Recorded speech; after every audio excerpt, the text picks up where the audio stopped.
tiba-tiba lampu kelap-kelap, buku-buku member ni semua terbang-terbang, isi dia punya skrin semua jatuh. Kita rasa macam ibu yang keluar, tapi tiba-tiba anak dia tu lebih kuat daripada ibu dia.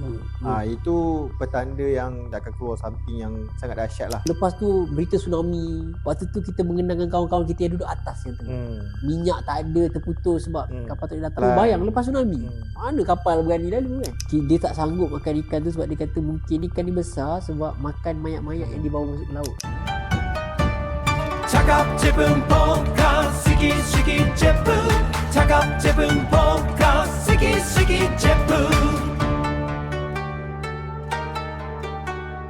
Anda sedang mendengar Cakap Jepun Podcast, sikit-sikit Jepun. Minasan, konnichiwa. Kembali lagi dalam episod seterusnya. Bersama CJ Podcast. Sikit-sikit Jepun. Alright, anda bersama saya Hakimi Subri. Saya Haris Ghazali. So hari ni kita nak bincang apa tuan? Hari ni kita nak cerita tentang isu nature disaster dekat Jepun. So kita hari ni kita nak sembang sedikit, berkongsi pengalaman di Jepun, which is saya rasa mungkin dekat Malaysia ni kita tak akan experience lah. Mungkin ada yang pernah experience kan, gempa bumi sikit-sikit, goyangan-goyangan ni kan. Bila orang cakap apa, gempa bumi. Malaysia banjir lah, Jepun tak banyak sangat banjir. Betul lah. Jepun ada banjir. Kalau time typhoon melanda ni kan, Eki dia habis tenggelam kan. Tenggelam. Tapi orang cakap apa, dulu kan ada virus sekejap, air dia jadi jernih. Air jernih. Macam air kolam renang tu kan, jernih je. So hari ni topik kita adalah berkenaan dengan gempa bumi lah.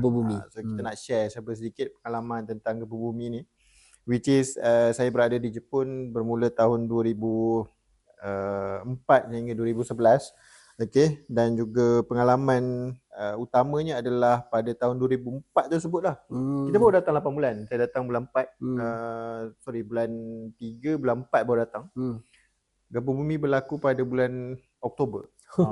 Tarikh spesifik dia 23 Oktober, which is tengah bulan puasa. Ui. Masa tu bulan puasa, Oktober masa tu puasa. Bulan puasa, selepas berbuka puasa. Malam. Dia selepas, dia dulu tak adalah. Kalau bulan 10 kan malam dia macam awal sikit kan. Ya, betul. Macam pukul 4 lebih pukul 5 dah start malam. So dulu masa first, tu baru tahun pertama kan, baru datang 8 bulan. So puasa pertama di Jepun. Kena gempa bumi yang which is kalau orang kata apa, kalau kat Jepun ni dia ada dua tau. Dia macam kita selalu cerita pasal magnitude kan. Kalau kat Jepun dia tulis shindo ni, kadang benda shindo dan magnitude ni dua benda yang berbeza sikit. Berbeza, betul. Dia berlainan sikit, shindo dan magnitude. So pada 23 Oktober 2004 ada satu gempa bumi nama dia Chuetsu. Chuetsu ni dekat kawasan Niigata ni lah. Which is masa tu saya tak salah, saya dekat 7. 7 skala Richter ni. Dari segi kegagaran dia, which is berhampiran dengan dia betul-betul dekat Nagaoka ni, kat tempat yang saya duduk ni. So basically itu adalah selepas berbuka puasa which is pengalaman ni saya rasa memang kalau kita ingatkan balik, dia satu pengalaman yang sangat berbeza lah bagi saya, which is lepas buka puasa, so kita naiklah, macam mana cakap, lepas buka puasa biasalah kita dah makan, perut pun dah memulas. Itu awal Ramadan pertama, 10 malam pertama ke tengah-tengah ke 10 malam terakhir tu? Itu minggu ke tengah-tengah. Minggu tengah-tengah kata saya. Sebab masa tu orang cakap apa, kalau di Nagaoka ni dulu, kalau Sabtu dan Ahad ni, Jumaat, Sabtu, Ahad, kebiasaan kita orang buat berbuka bersama. Dah bahagikan tugasan. Bahagikan tugasan, siapa tim yang masak, yang serve untuk berbuka hari Sabtu contoh. Siapa tim yang masak dan berbuka untuk hari Ahad. So kita dah bagikan tugasan lah, dah beli-beli barang bersama kan. So time tu barang-barang masak ni kita dah masak, kita dah makan. So dah habis berbuka tu, so saya ni naik ke bilik lah. Ke bilik, bukan bilik sendiri. So bilik kawan ni sebab nak pakai toilet dia. Malas nak balik bilik sendiri. So nak pakai toilet dia. So bila dalam bilik dia lah, dulu bilik kecil je, bilik Jepun ni, bilik asrama Jepun ni. Rokujo. Bilik. Okay. Bilik. Dia bilik yang ada toilet saja dalam tu. Bilik mandi tak ada. Bilik mandi kat luar. Kena kongsi shower tu sebab dia ada air panas kan. So bila tengah berdiri tu, tiba-tiba dia macam, dia tiba-tiba lampu kelip. Nampak buku-buku member ni semua terbang-terbang dengan laptop, dengan PC dia punya screen semua jatuh. Kita tengah berdiri tu boleh terduduk atas katil dia. So saya pandang kat luar, saya nampak kereta berhenti tepi jalan. So kita tak tahu apa kan. Apa benda tu? Apa yang berlaku ni kan. Dia tiba rasa digoncang tau. Dia gempa bumi dia ada dua. Dia ada macam vertical goncang, dia ada satu lagi yang horizontal tu. So kalau yang horizontal ni biasanya bangunan akan bergoyang lah. Dia akan bergoyang, which is benda tu yang menyebabkan kita tak boleh nak berdiri. So dalam keadaan masa tu sangat panik lah. Dia macam lampu pun terpadam, which is tinggal lampu emergency lah. So that's why Jepun sangat pentingkan lampu emergency. Mana-mana banyak lampu emergency. Dia memang dah ready awal kan. So keluar daripada bilik tu nak turun tangga, sebab daripada tingkat 2 nak turun ke tingkat 1 ni, dia ada pintu keselamatan. Saya rasa mungkin pintu keselamatan api tu kan. Benda tu tak pernah tertutup. Tiba-tiba tertutup. Macam mana nak buka kan. Gelabah-gelabah kan. Tutup, berlari keluar, tengok semua orang dah berada dekat parking lah. Assembly port ni. Port yang dekat luar parking ni. So tanya apa yang berlaku, cakap gempa bumi. Sini cakap gempa bumi kan. So tunggu kat luar. Masa tu benda tu kuat. Gempa bumi ni kebiasaannya dia kalau keluar ibu dulu, dia akan keluar anak-anak dia. Betul. Dia yang menakutkan bila ibu, kita rasa macam ibu yang keluar. Tapi tiba-tiba anak dia tu lebih kuat daripada ibu dia. Itu petanda yang orang cakap bagi pengalaman orang Jepun ni, which is akan keluar something yang sangat dahsyat lah. Sangat keluar yang sangat besar. So bila lari kat parking ni, kan ada tiang berhenti tu kan. So saya pegang tiang berhenti tu. Tengok tiang berhenti tu kan. Masa tu goyang lagi. Apa yang ni kan. So bila keadaan suasana tu memang gelap. Dia memang gelap, elektrik mati. Air pun tak ni. And then sebab Jepun ni gas dia guna pipe. Pipe macam pipe air ni. Betul. Dia bersambung ke rumah-rumah. Dia tak pakai tong gas. Betul. Dia tak pakai tong gas. So 3 benda ni dah stop pada masa tersebut. So that's why malam tu gelap memang gelap. Ada pun lampu emergency. Lampu emergency terang mana sangat kan. Dia sekadar nak guide laluan je. So kena pula bulan 10. Bulan 10 tu kan sejuk kan. Sejuk bulan 10 sejuk. Bulan 10 di tempat tu kan sejuk. Sejuk di Nagaoka ni. Sebab dia orang cakap kawasan berbukit juga kan. So bulan 10 ni dah start nak kata, dia belum turun salji lagi lah bulan 10, tapi dah start sejuk. So kita ambil keputusan malam tu tak berani nak tidur dalam bangunan kan. So kita bentangkan kapet kat luar. Dekat luar tu. Dekat kawasan parking tu bentang kapet. Ramai-ramai lah. Ramai-ramai tidur. Pakai masa tu pakai winter jacket nak tidur.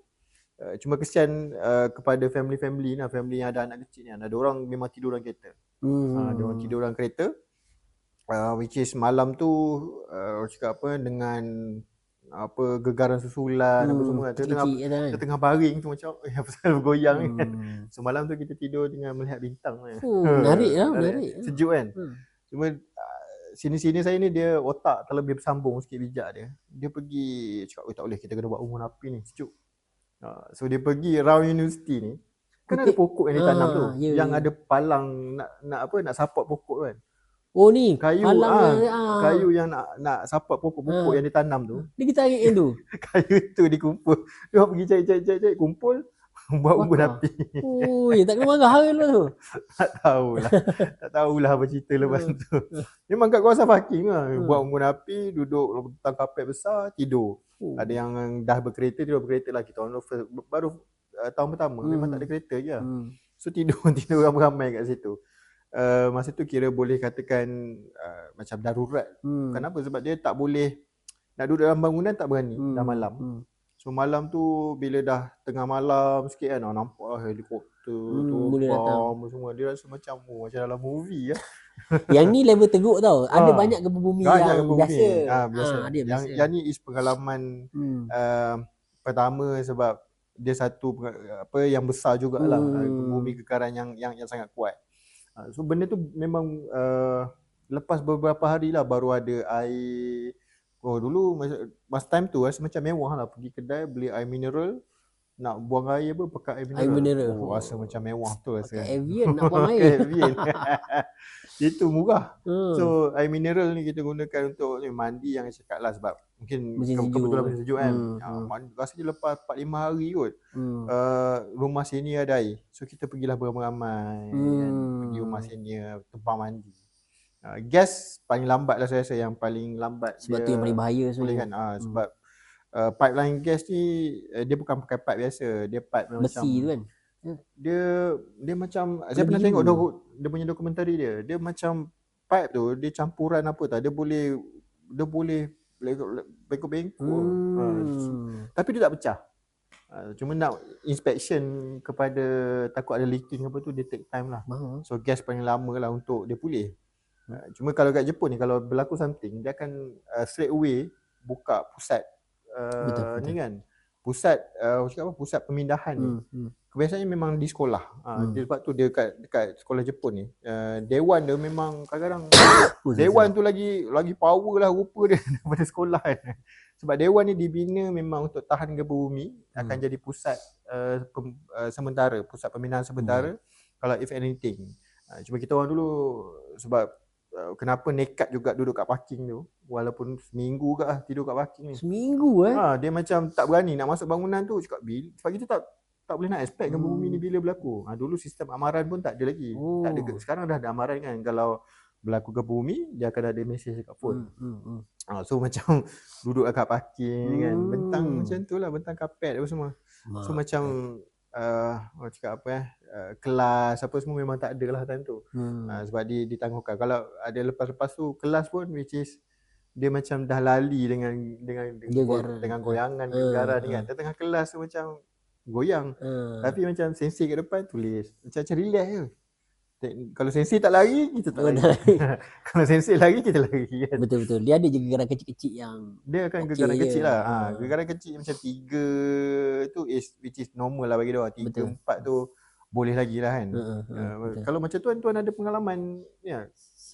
Saya 2011 tu kan. 2011 ni yang Fukushima tu ke? Yang Fukushima. Fukushima, dan masa tu dia combine sekali 3 benda. Gempa bumi campur dengan tsunami.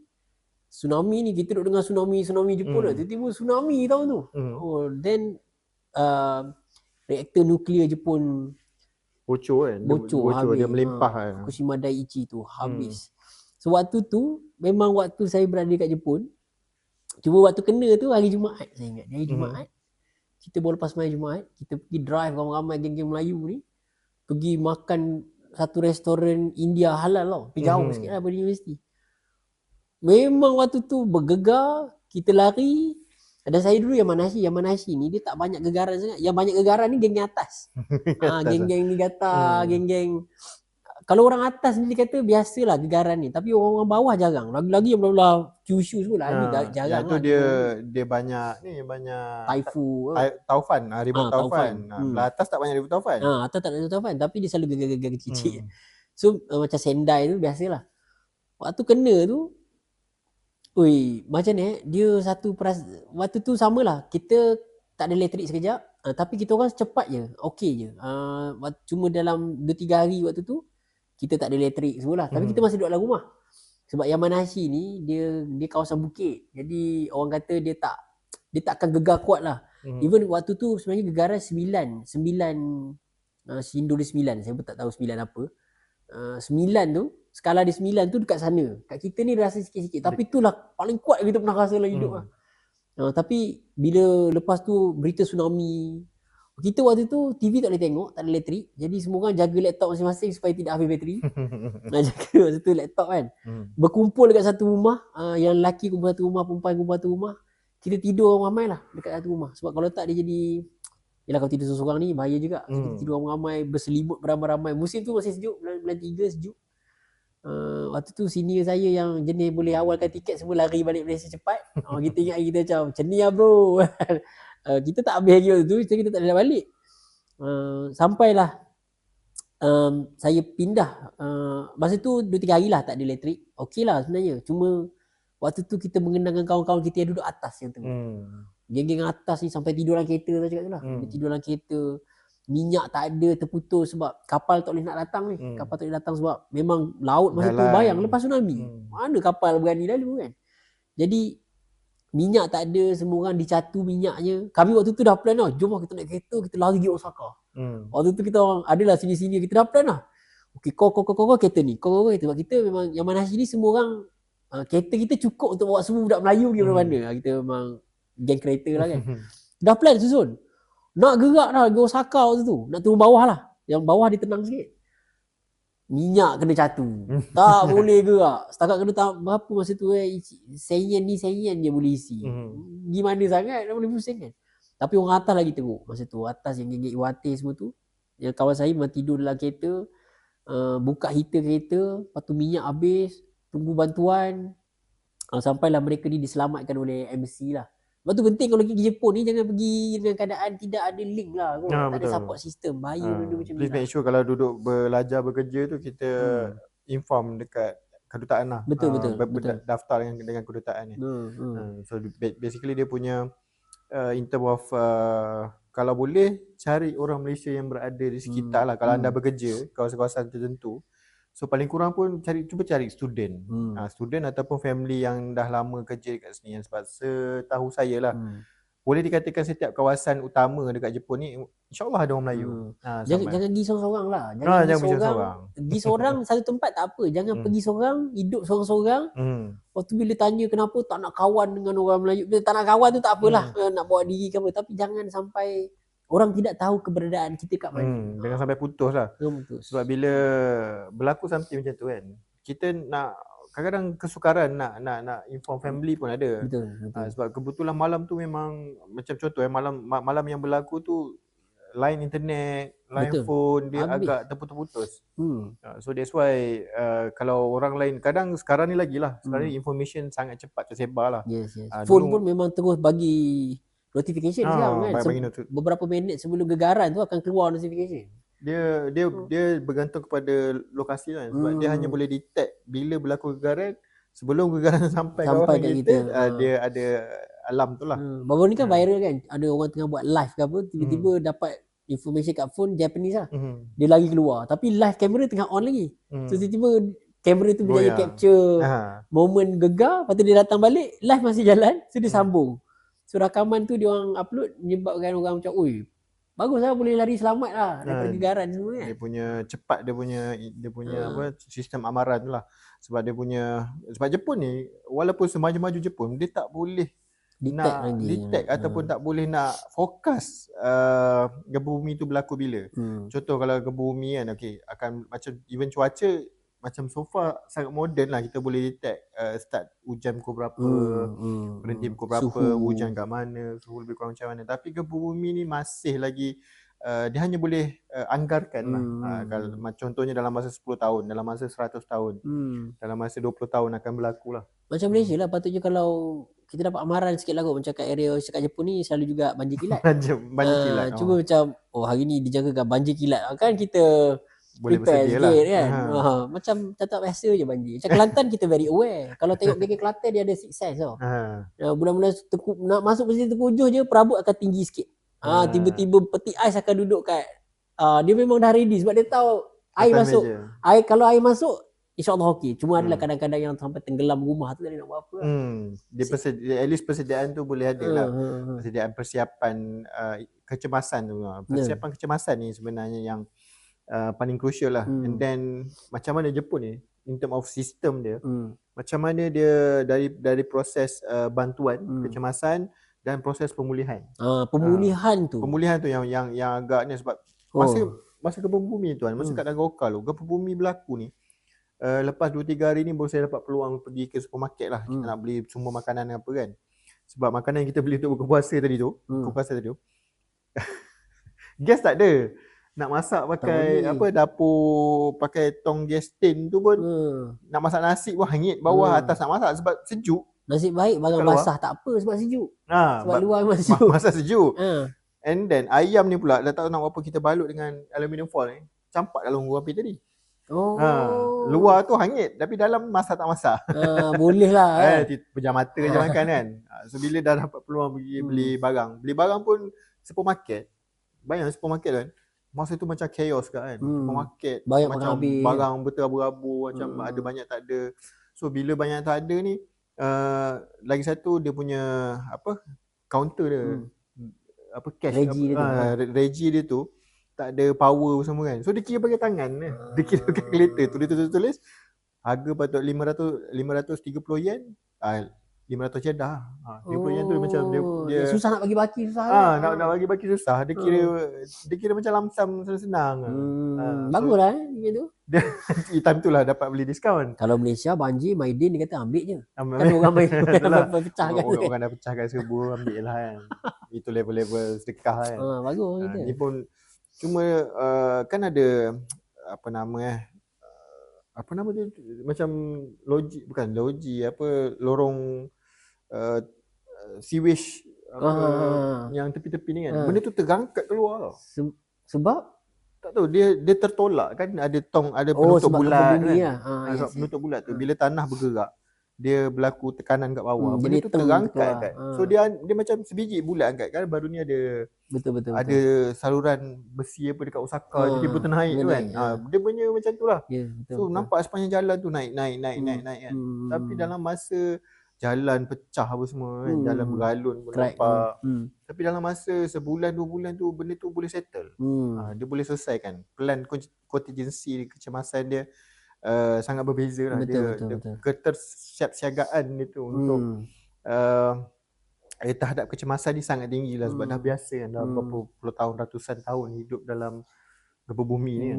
Saya masa gempa bumi 2011 tu kan, lepas gempa bumi tu kan saya dapat kerja duduk Jepun lagi kan, tu yang tak boleh balik tu. Jadi waktu tu saya duduk Yokohama semua dia tak rasa sangat. Tapi bila kita dihantar ke Iwate waktu tu, kat Iwate ni adalah tempat kena tsunami. Cuba bayang masa tsunami tu, air dia masa tu dikatakan 40 meter tinggi. Air 40 meter, kelajuan air tu 700 km sejam. Memang kalau kena tu matilah kan. Dia datang 700 km sejam, power langgar. Lepas tu dia tarik semua benda atas darat berapa kilometer tu, tarik semua masuk laut. Dan lepas tu laut jadi sangat cantik. Masa saya pergi kat Iwate tu, saya bawa masa tu ada seorang profesor daripada Malaysia, UPM tak salah saya, profesor tu. Dia nak pergi tengok tempat tu sebab tempat tu tempat kajian dia ni macam marine punya ni lah. So dia pergi tu, dia menangis, saya ingat lagi. Dia cakap saya, Haris boleh tak kita pergi cari kawan-kawan dia. Mana nak cari? Saya kata, tak apa, kita tanya kawan-kawan orang tua kat situ. Adalah orang tua kat situ tengah. Tapi surprisingly masa saya pergi tu tuan, tempat tsunami tu dia jadi cantik yang dia clear tau. Memang nampaklah sikit-sikit kesan rumah. Tapi dah tak ada kayu, tak ada apa. Sebab tiba-tiba kat situ ada 3 gunung besar. Jauh tu. Sebab tsunami di tempat ni berkilo-kilometer. Ada 3 gunung besar. Saya ingat lagi. So masa saya bawa kereta, saya bawa Estima waktu tu dengan profesor dengan kawan saya seorang. Bawa kereta, saya ingat gunung apa. Sebab gunung tu, kalau kita tengok, pernah dengar kan gunung Daik bercabang 3. Dia memang tiba-tiba tajam tau, cabang 3 tu. Saya kata, ini gunung cantik. Drive sampai dekat dengan gunung tu, rupanya itu bukan gunung. Satu tinggi kayu saja. Satu tinggi kereta saja. Kereta-kereta yang bergelimpangan tu, dia kumpul jadi gunung. Satu lagi batu-batu. So dia bukan kereta lah, dia besi tapi banyak nampak kereta lah. Macam-macam boleh tengok skyline tu semua ada. So satu batu, satu besi, satu kayu, dia kumpulkan jadi gunung yang sangat cantik. Kemas. Tempat lain dah tak ada apa. Dia tu mungkin dia buat bukan kenangan. Dia sebenarnya kat situ dia masih dalam proses membaik pulih lah sebenarnya. Cuma dia kena kemas dulu. Masa kita pergi tu awal juga lagi kan. Sekarang saya rasa dah lebih cantik lah tempat tu. Pada jarak pandang terkukur tu ada 3 gunung, dia dah kemaskan tempat tu. Dan masa tu dia tengah nak start untuk redevelopment. Cuma waktu tu kan banyak lah dia kena settlekan isu yang lebih kritikal. Waktu tu kat Fukushima nuclear reactor tu. Nuclear reactor tu lah dia punya fokus lah. Itu lebih, sampai waktu tu kita orang pergi pantai, orang kampung tak bagi makan. Ikan tu bayang tu tepi pantai tu jadi sangat biru. Ya Allah, cantik dia, tak nak cakap lah, bersih dia tu, cantik. Ikan berenang tu, ikan besar berenang depan kita. Ui, memang sauk makan lah. Tapi orang kampung cakap masa tu, tak boleh ambil. Dia kata sebab nuclear reactor tu bocor, reaktor tu dilepaskan ke laut. sebab terpaksa nak sejukkan reaktor waktu tu. Jadi ikan-ikan ni mungkin ada radiation waktu So tu. tak adalah ikan yang ada kaki. Tak nampak lah itu Tak kan. nampak pula. Sampai dia orang kata, orang kampung lah cakap lah, kita borak dengan orang Jepun tu, dia kata dia tak sanggup makan ikan tu sebab dia kata mungkin ikan-ikan ni jadi, dia besar tu ikan tu, besar sangat. Dia kata mungkin ikan ni besar sebab makan mayat-mayat yang dibawa masuk ke laut. Oh, kita dengar macam, oi, macam lah punya teori kau takut lah. Macam Jepun tu lah, masa tu kita baik lah macam-macam. Tapi memang eventually kita jumpalah kawan profesor tu. Dia tengah hinang tengah dipindahkan ke pusat ni, tapi pusat yang paling tinggi dekat area situ dia kuil, ada satu jinja dekat kuil lah, tokong dekat atas tu ada tokong satu, dia orang memang dipindahkan ke situ. So dia orang duduk situ. Kawasan atas yang tinggi lah. Tempat tinggi.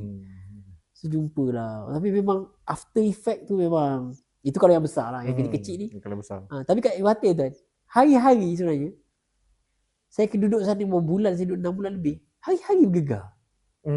Sebab dia yang anak-anak itu cakap tu. Tapi dia tak ada apa lah. Dia relax lah. Dia sampai masa macam ni otak, dalam otak yang bergegar. Dia betul-betul. Dia macam confused kan. Dia macam confused. Lalu kalau bilik air tengah tidur. Tengah tidur apa? Mimpi ke apa? Kau betul cek. Oh ada news. Oh betul lah gegar. Betul. Dia sampai level tu. Dah jadi biasa sangat. Tapi Jepun ni bila kita pasal gempa bumi kan, sebenarnya orang mati bukan sebab gempa bumi. Dekat Jepun ni bukan sebab gegaran. Mati gempa bumi ni memang paling banyak ada sebab jatuh barang atas kepala. Betul. Dekat Jepun ni that's why orang masuk bawah meja kalau gempa bumi kan.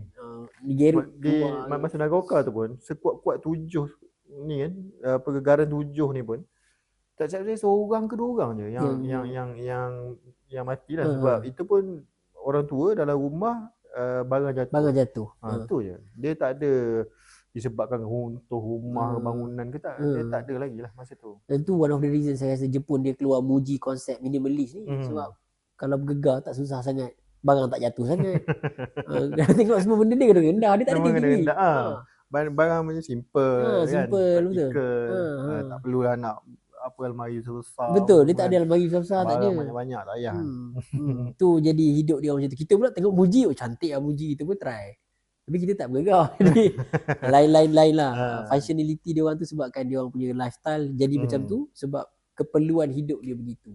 Alright, so pengalaman-pengalaman kita ni kita share hari ni sebenarnya adalah untuk perkongsian lah sebenarnya. Takut dia orang nanti tak nak ke Jepun. Takut ke? Takut dia nanti ke Jepun. Dia bukan takut, dia satu pengalaman yang sangat menarik. Sebab apa? Dia sebenarnya melatih satu insting dalam diri untuk cepat bertindak tau. Sebab bila berlaku macam tu kan, selepas beberapa tahun tu pun dia memang ada gempa bumi juga. Saya pernah tidur rumah junior lah. Tepi pintu ke tepi tingkap ke, bila rasa something, otak kita ni terus pick up tau. Okay, buka tingkap, keluar. Dia macam tak adalah macam buka mata apa benda. Tak, dia macam kalau gegar buka mata dah tahu dah, okay kena keluar rumah. Kena buat ni, kena buat tu. Dia macam, dia satu insting yang berbeza lah. Dia macam dia macam mengeluarkan sifat ninja dalam diri. Dia tiba terkeluar aura ninja lah kan. Tuan ada anything yang the positive pick up daripada gempa bumi ni? Dia banyak untuk diri sendiri yang macam tuan tadi tu lah, ninja sense kita keluar lah kan. Tapi dia ada beberapa benda yang saya nampak ini adalah benda yang berlaku kat saya yang mengubah perspektif saya kepada seorang manager saya waktu tu. Manager masa saya kerja ni, ada seorang ni, orang panggil dia syaitan, Oni, hantu lah. Memang dia ni ganas kan. Dia boleh cekik budak masa kerja, cekik budak sampai budak tu kaki dah tak pijak lantai, dia boleh angkat. Dan memang budak, dia dah ambil player lah. Orang semua takut dengan kacau ni. Sebut nama kan takut ada orang kenal lah sebab memang dia ganas lah. Saya pergi tu, dia pun memang melayan saya dengan keadaan yang sangat ganas lah. Tapi dia memang trainer macam hardcore tau. Dia ni, semua orang kata dia ni leader tak bagus. Tapi ada satu hari tu, gempa bumi berlaku dekat saya punya, masa tu kat Iwate ni dia plant, dia kilang kan. Kilang chemical tadi tu lah, yang saya tak suka tadi, chemical. Waktu gegar tu, saya macam biasalah. Bila tempat baru, kita tengok apa orang lain punya reaction. Sebab kadang-kadang observation skill kita ni akan jadi lebih sikit lah. Bila gegar, saya macam okey apa nak buat? Kalau kat rumah kita keluar. Kan ni tengah kerja. Oi, suka hati kau tinggal. Macam tu kan. Jadi saya macam apa aku nak buat? Saya pun makin tengok kawan-kawan lah. Masa tu cuma kebetulan waktu tu yang duk jaga banyak kat situ banyak Chinese daripada tanah besar yang memang Nihongo dia pun teruk. Dia udah tengok saya. Aku tak apa ni. Lepas tu sini-sini yang Jepun lain ni banyak lari keluar. Cuma kita tak nampak dia lari. Dia Jepun kan kalau lari laju, jalan pun laju, lari dia hilang. So hilang. Masa tu saya ingat lagi manager yang syaitan ni dia jalan masuk dalam, sebenarnya kita orang ni kilang chemical. Masa tu kita banyak salut barang kita dengan emas.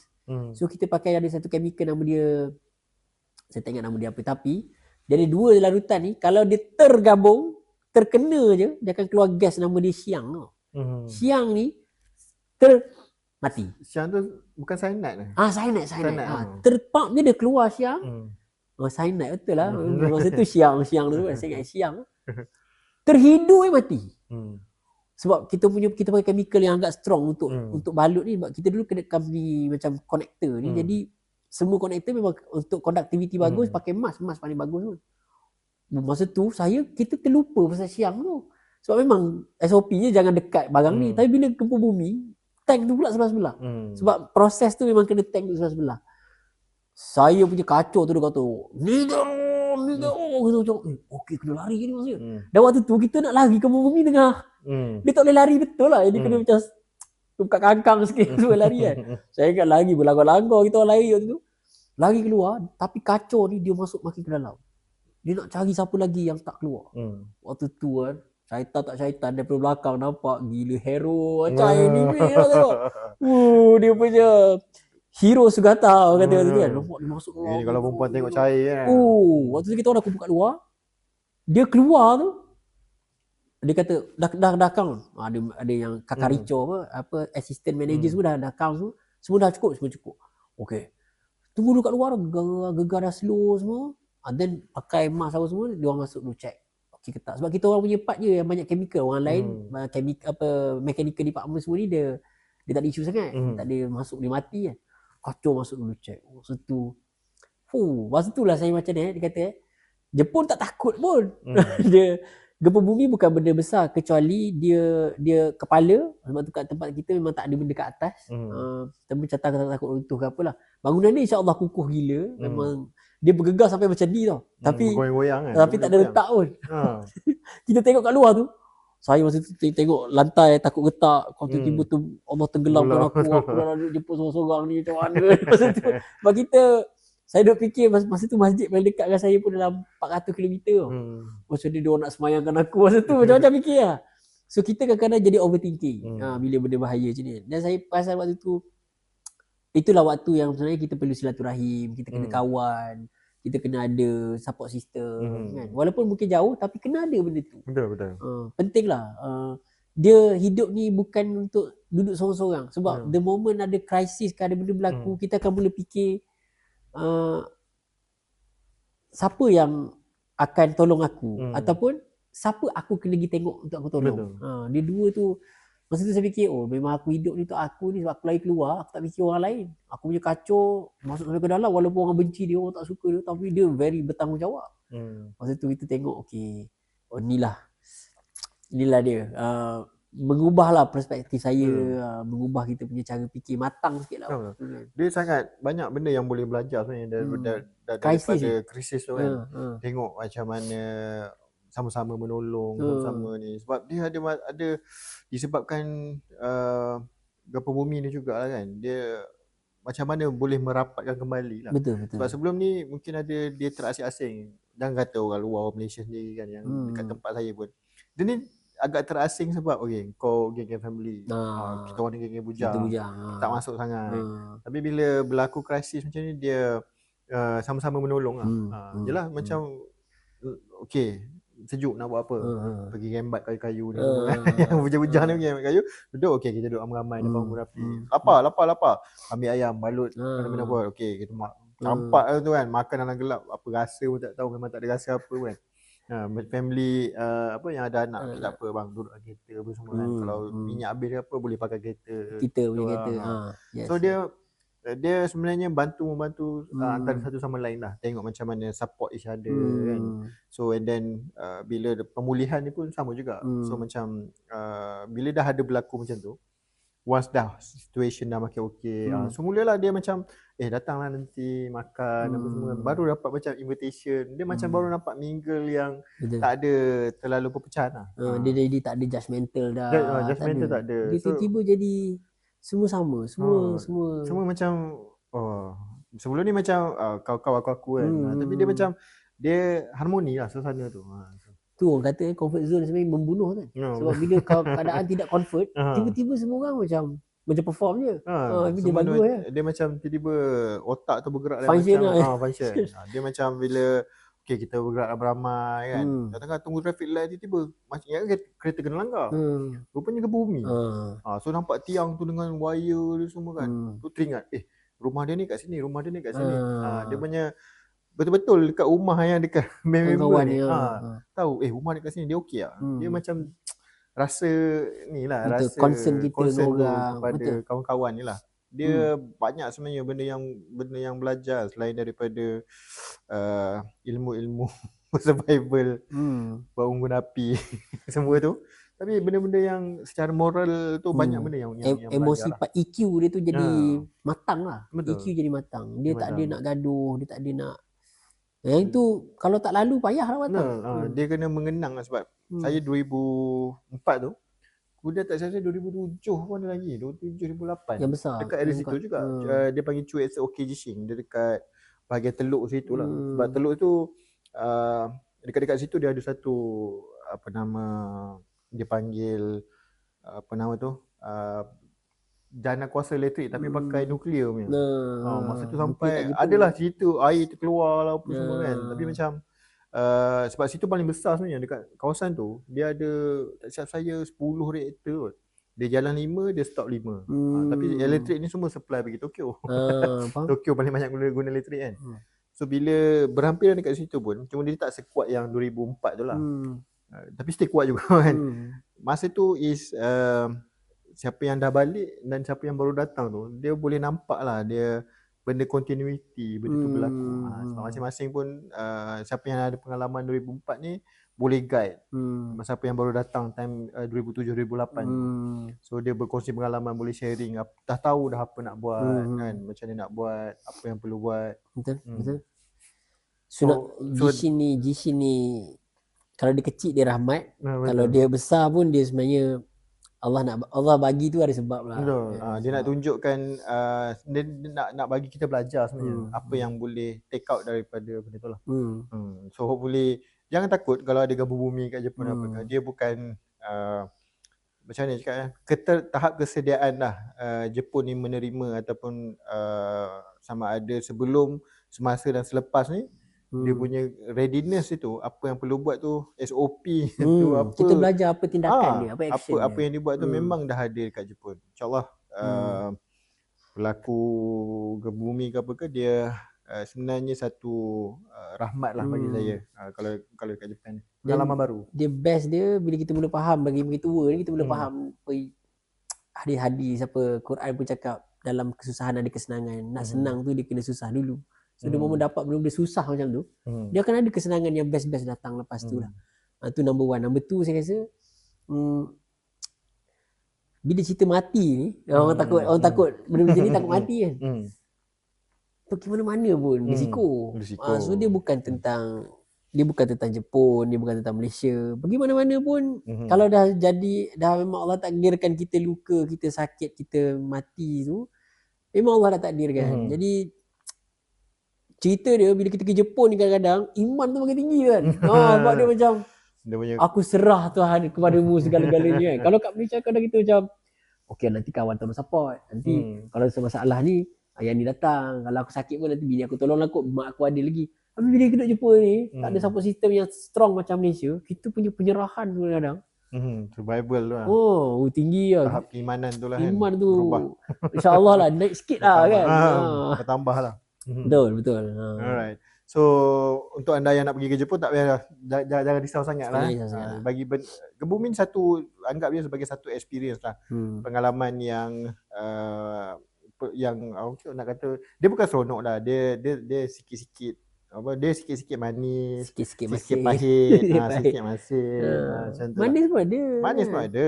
Manis. Manis pun Tepung ada. bumi ni manis tau. Boleh sembang macam ni. Betul lah.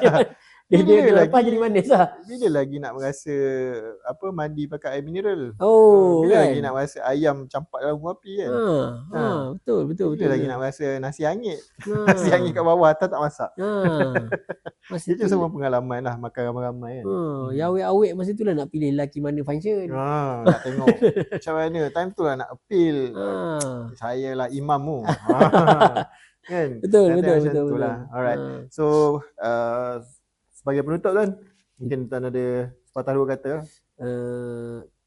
Never waste a good crisis. Macam tu. Never waste a good crisis. Setiap krisis itu kalau kita pandang dalam keadaan yang baik, insya-Allah kita akan dapat kebaikan dia lah. Kalau kita tengok dalam sudut yang tak baik, dia akan tak baik lah. Tapi jangan takut pergi kerja pun, kami ada, kami support insya-Allah. Dan sebenarnya saranan saya untuk siapa nak pergi kerja pun, kena ada satu benda yang tanam dalam diri. Pergi tu untuk ada mission personal development juga. Jangan pergi tu sebab nak seronok. Betul. Kan? Memang dapat seronok tu. Kalau kita nak seronok, kita dapat seronok lah. Tapi kalau kita nak personal development, kita akan di-develop kat sana. Kena belajar. Teruskan belajar dan belajar. Okay. So terima kasih kepada semua penonton-penonton podcast kita. So hopefully kita akan jumpa lagi di sesi yang akan datang. So jangan lupa untuk follow, like dan share video ni, dan juga jangan lupa untuk subscribe. Okay. Semua social media kita make sure anda follow untuk dapatkan info lebih lanjut, info terkini, info paling sensasi sikit-sikit je pun. Dan tepat, tidak ada penambahan, tidak ada pengurangan insya-Allah. InsyaAllah. Okay. So jumpa anda lagi. Minasan arigatou gozaimashita. Bagaimana?